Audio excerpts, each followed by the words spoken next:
Bienvenue à tous. Les décisions, les innovations, les missions de Grenoble-Alpes Métropole, c'est tout simple à comprendre par la voix didactique des élus. C'est le Brief Métro qui vous dit tout aujourd'hui sur la première des nécessités d'un habitant, se loger. Jérôme Rubès, vous êtes en charge de ce dossier fondamental. Bienvenue.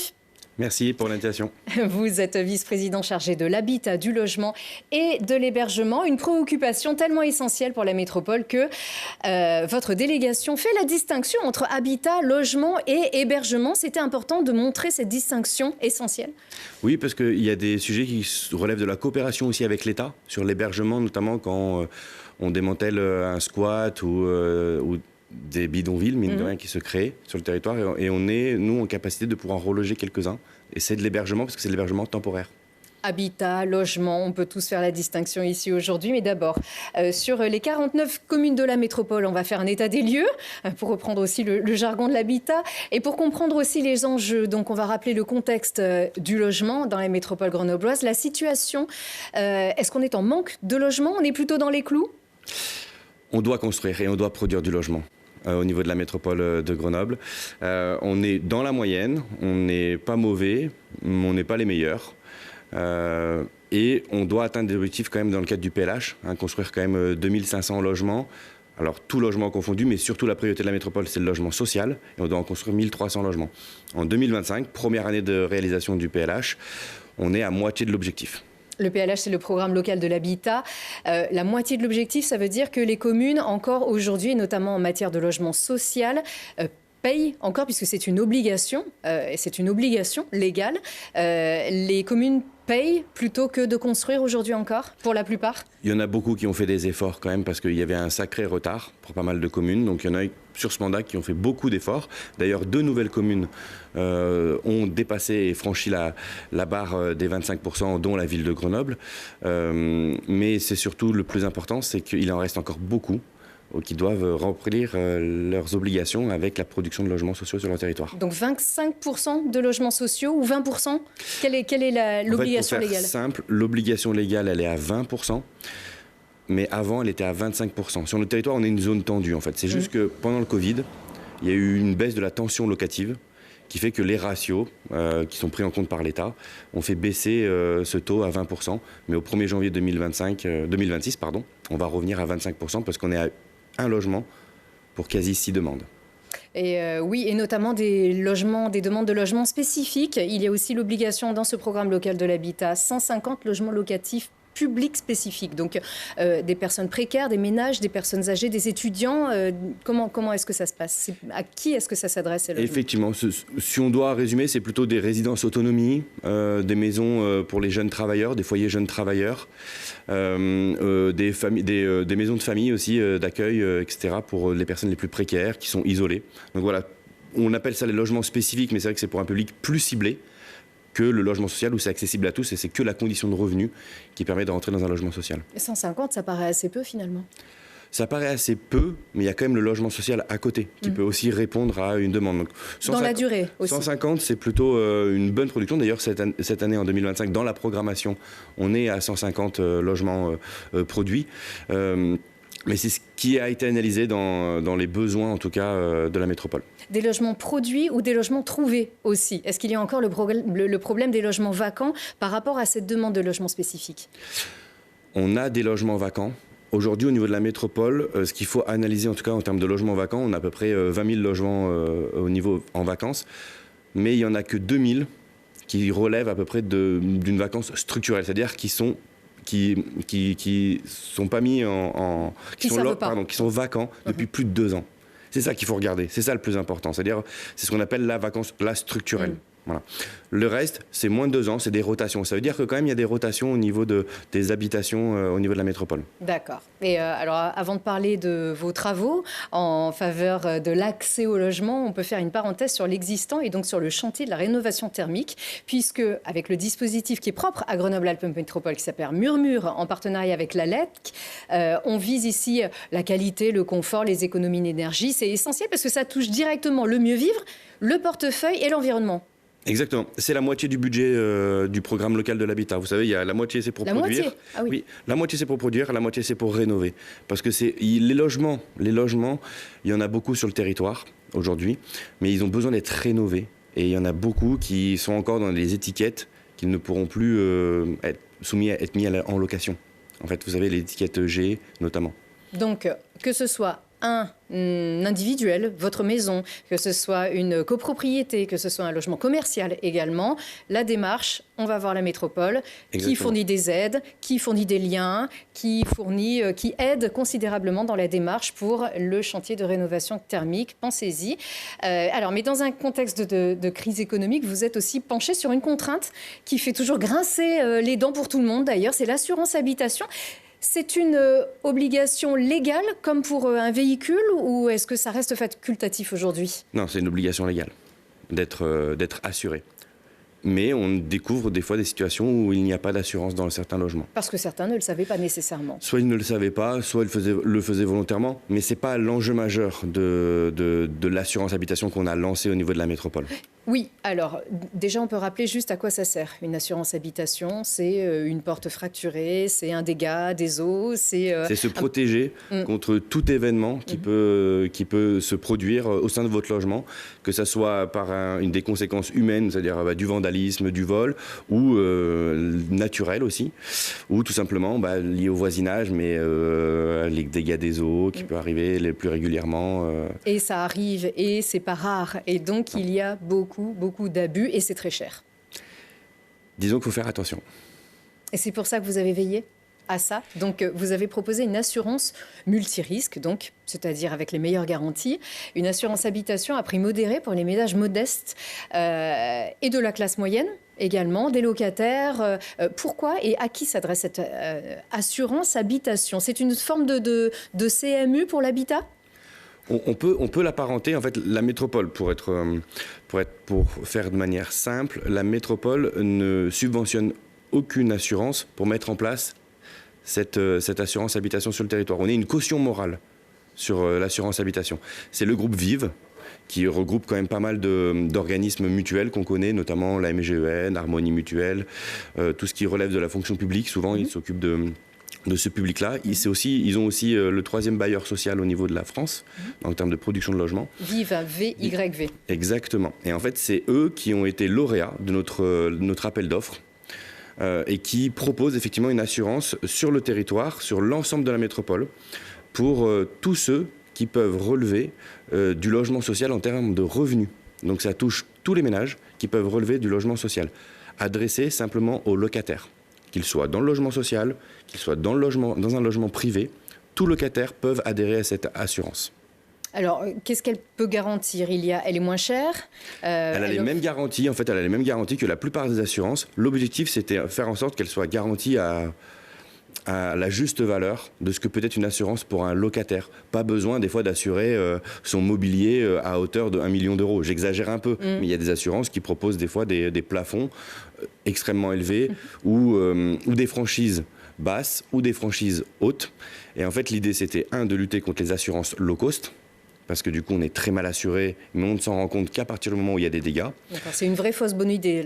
Exactement, et de proposer un produit stable, parce que c'est la métropole qui garantit, qui est un peu une garante morale pour les locataires.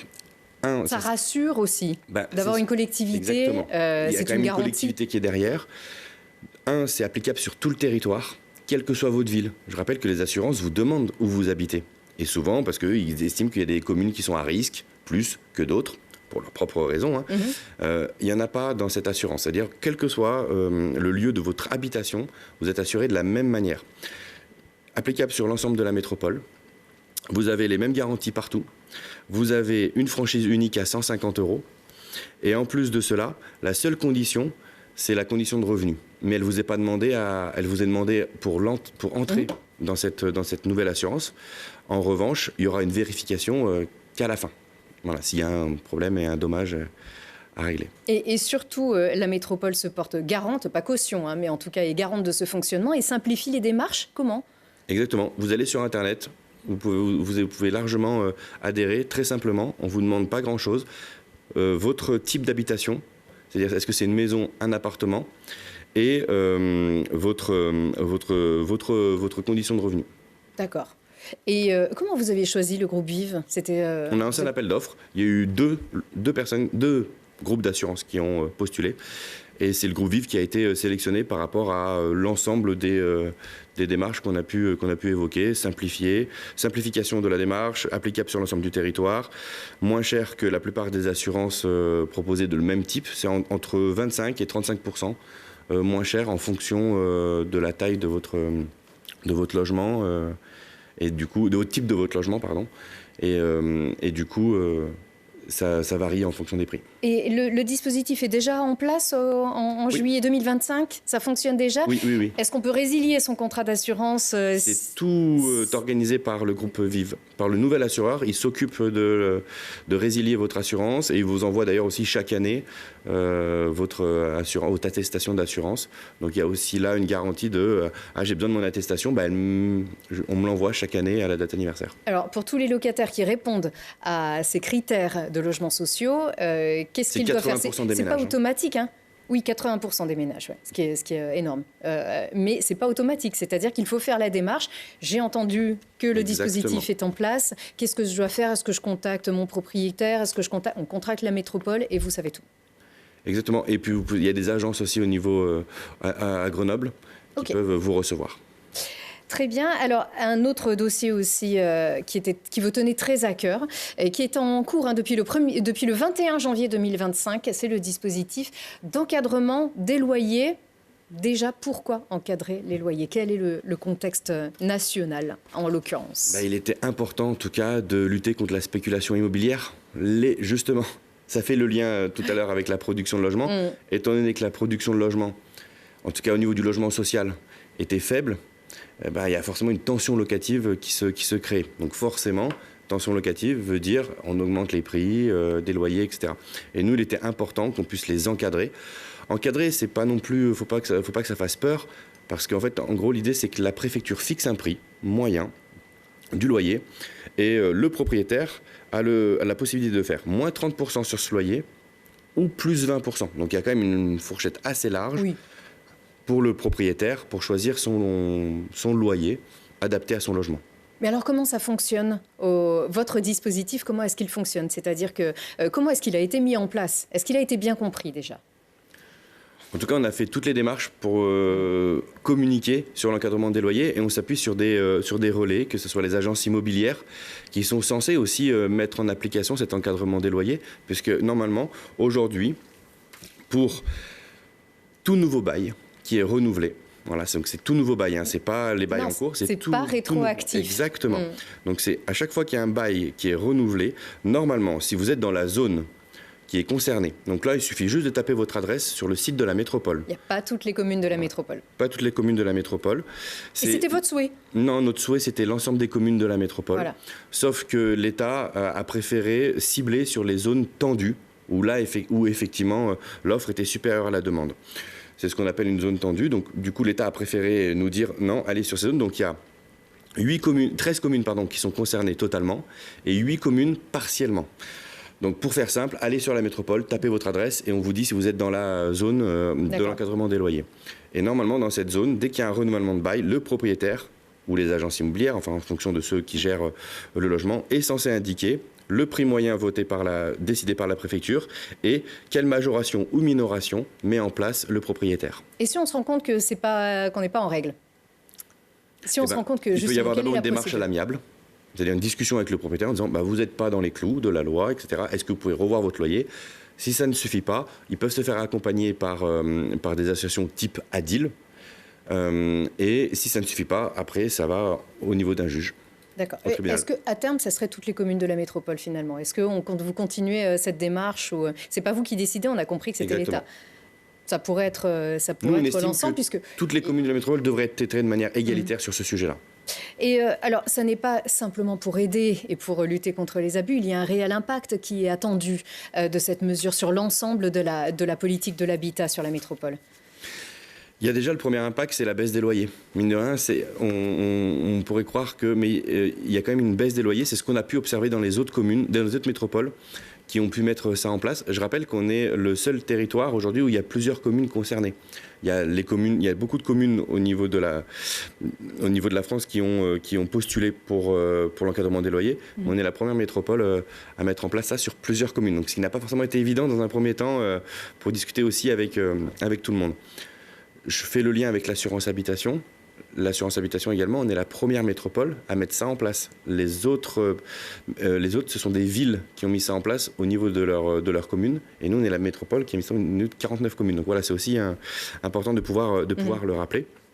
Et au niveau de l'encadrement des loyers, ce qui est attendu, c'est une meilleure prise en compte de la situation des ménages. Parce qu'en fait, ce qui est important aujourd'hui, c'est que le pouvoir d'achat baisse, on le sait. Il y a une paupérisation de la société. Et l'encadrement des loyers, pour nous, la vision qu'on a au niveau de la métropole, c'est ce qui permet de limiter le fait qu'il y ait une spéculation au niveau des loyers. Et puis, on observe que lorsqu'il y a eu une application de l'encadrement des loyers, il y a eu une baisse à la fois des loyers, mais il y a eu une baisse aussi de ceux qui étaient hors clou au niveau de la loi. On estime au niveau de la métropole entre 15 et 20% des loyers qui sont hors la loi. Et c'était important de mettre ça en place ici, dans la durée, à ce moment un petit peu capital du calendrier également. Exactement. Exactement, sur l'habitat, en tout cas, vous avez... Donc là, au niveau de la métropole, vous avez plusieurs choses qui sont mises en place. À la fois il y a l'assurance, il y a la question de l'encadrement des loyers, il y a la production du logement. Et c'est important d'avoir tout ça mis en place pour nos habitants qui aujourd'hui, quand même, au vu de la situation financière de chaque ménage, a de plus en plus de difficultés à se loger, se nourrir. Et donc c'est important de travailler sur l'ensemble du pouvoir d'achat dans lequel on peut agir au niveau de la métropole. Bon, ben merci beaucoup Jérôme Rubès. Encore une fois, je rappelle que vous êtes vice-président de Grenoble-Alpes Métropole, chargé de l'habitat, du logement et de l'hébergement. Bon courage dans votre mission dans les mois qui viennent encore. J'adresse un petit mot également à notre réalisateur Anthony. C'était sa dernière réalisation. Merci encore. Et merci à vous. On se retrouve très bientôt ici sur ce plateau. Au revoir.